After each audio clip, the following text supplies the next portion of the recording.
I played 2 short sessions since my last video, and in each session I played only one big pot worth going over. So I'm only going to go over 2 hands in this episode as an update of how I've been playing and running recently.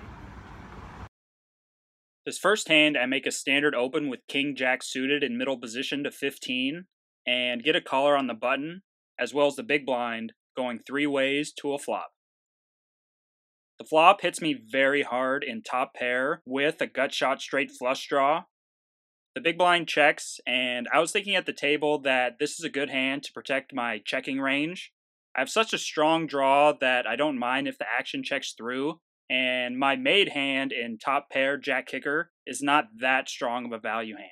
So I decide to check, which I still think is fine. The button bets 30, and the big blind calls. I'm not too worried about the big blind's call, since I think a strong hand like a straight or 2 pair would raise, thinking there's a lot of draws on the board, and he would also be giving me a great price on a call. Against even a super strong range from the button though, of possible sets, 2 pairs, king, queen, and combo draws, not even counting the naked ace-high flush draws, I'm about a 53% favorite. Raising might not get too many better hands to fold, maybe king-queen, but that's about it. A few worse combos like 8-7 suited or ace-queen suited would call a raise, but not too many of those combo draw combinations either.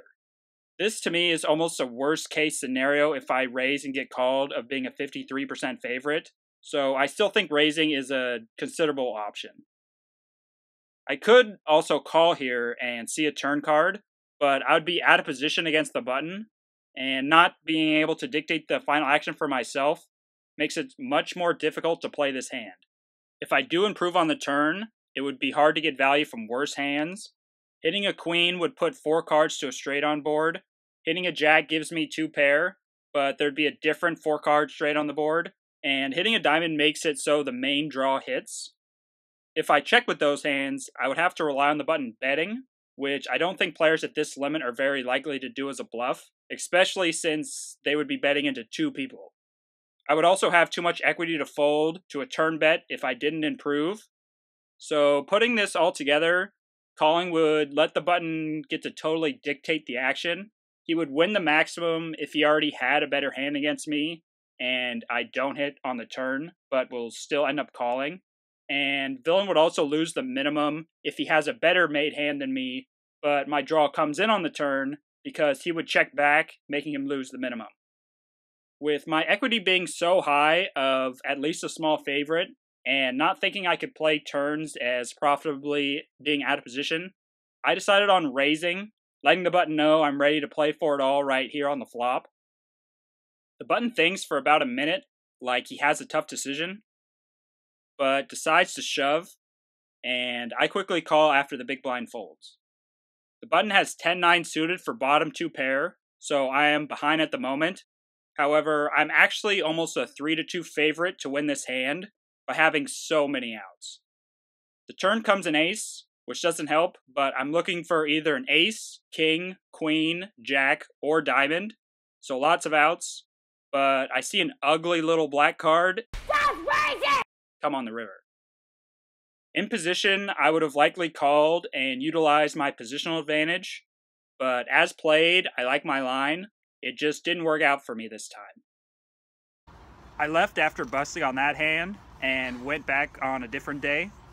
Many times I only bring 1 buy-in because I haven't been as profitable playing after rebuying compared to playing in an entirely new session. I like to think I don't let the variance get to me and not chase back my losses, but it might play a small role. Pretty soon into this session, I get ace-king on the button with an under-the-gun straddle. The first player to act raises to 20, and 3 players behind him call. I have a very easy squeeze play, and should make it at least 100 to go. Anything bigger than that I think is fine, because raising here, even at all, makes me committed to the pot. So I could have actually gone all in, having it not be too different than just raising to 120 as I did in the actual hand. But As played, the under the gun player thinks for a little bit and decides to go all in. I have the easy call once the action is back on me, getting about 3-1 on a call. I am almost flipping against pocket queens, but no help comes, and I lose another all-in pot.